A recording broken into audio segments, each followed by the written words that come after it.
और इस बीच खबर यह है कि ईरान ने मार गिराया है अमेरिकी ड्रोन को। अमेरिकी MQ-9 को मार गिराने का दावा किया गया है। ईरानी एयर स्पेस ने गिराया गया है MQ-9 रिपर ड्रोन। और देखिए, ये वो ड्रोन है जिसको मार गिराने का दावा किया गया है ईरानी मीडिया के हवाले से। ये बड़ी खबर।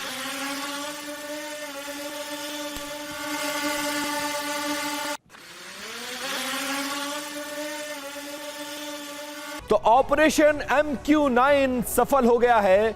और बड़ी बातें क्या है, ईरान युद्ध में अब तक अमेरिका के 30 MQ-9 ड्रोन क्षतिग्रस्त हो चुके हैं। MQ-9 ड्रोन की कीमत जान लीजिए, एक ड्रोन की कीमत करीब करीब 2 अरब 52 करोड़ रुपए है। ड्रोन की ताकत क्या है, 50,000 फीट की ऊंचाई तक यह उड़ान भर सकता है। 1200 किलोमीटर तक इसकी मार करने की क्षमता है। और जरूरी बात यह है कि MQ-9 के बार बार नष्ट होने से यूएस आर्मी की साख पर और उनकी ताकत पर भी अब सवाल खड़े होने शुरू हो चुके हैं। और लेबनान में इस वक्त जो कुछ भी हो रहा है वो ये साफ बता रहा है कि मिडिल ईस्ट का महासंग्राम अभी रुकने वाला नहीं है, बल्कि ये आग और ज्यादा भड़कने वाली है। इजराइल इस बात पर अड़ गया है कि हिजबुल्लाह के अंत तक लेबनान पर हमले नहीं रुकेंगे। हैरान करने वाली बात यह है कि अमेरिका की तमाम चेतावनियों के बाद भी इजराइल पीछे हटने को तैयार नहीं है।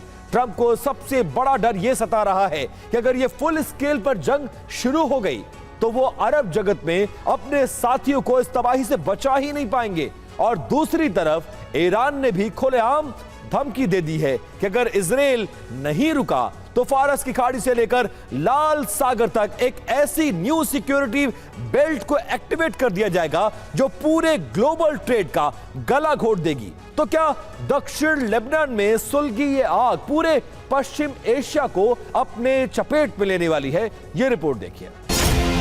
एक तरफ इजराइल के प्रधानमंत्री बेंजामिन नेतन्याहू साफ कह चुके हैं कि हिजबुल्लाह के खिलाफ उनके सैन्य अभियान अभी खत्म नहीं हुए हैं। बेंजामिन नेतन्याहू का कहना है कि इजराइल को आत्मरक्षा का पूरा अधिकार है और वो उसी अधिकार का इस्तेमाल कर रहा है।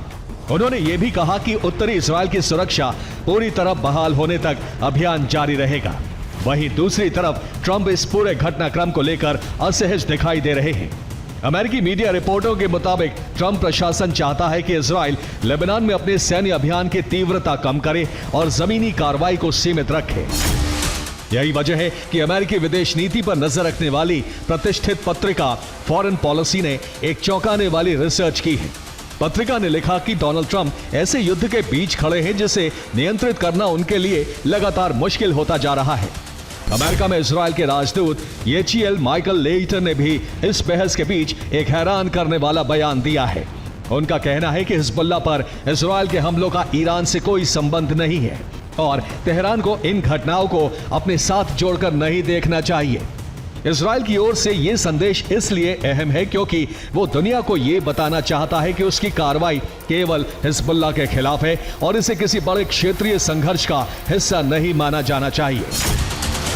द क्रैडल ने दावा किया है कि अप्रैल 2026 के युद्ध विराम के बाद से इजराइल दक्षिणी लेबनान पर 3,400 से अधिक हवाई हमले कर चुका है। यह आंकड़ा बताने के लिए काफी है कि युद्ध विराम सिर्फ एक छलावा था। इजरायली सेना ने अब इस युद्ध के दायरे को और बढ़ाते हुए जकाक अल मुफ्ती समेत कई नए कस्बों और रिहायशी इलाकों को तुरंत खाली करने का सख्त और आखिरी अल्टीमेटम जारी कर दिया है। इजराइल के रक्षा मंत्री काट्स का कहना है कि अगर हिजबुल्लाह की तरफ से इजरायली हितों पर कोई भी जवाबी कार्रवाई की गई तो लेबनान की राजधानी बैरूत को इससे भी भयंकर तबाही का सामना करना पड़ेगा और वहां हमलों की तीव्रता कई गुना बढ़ा दी जाएगी।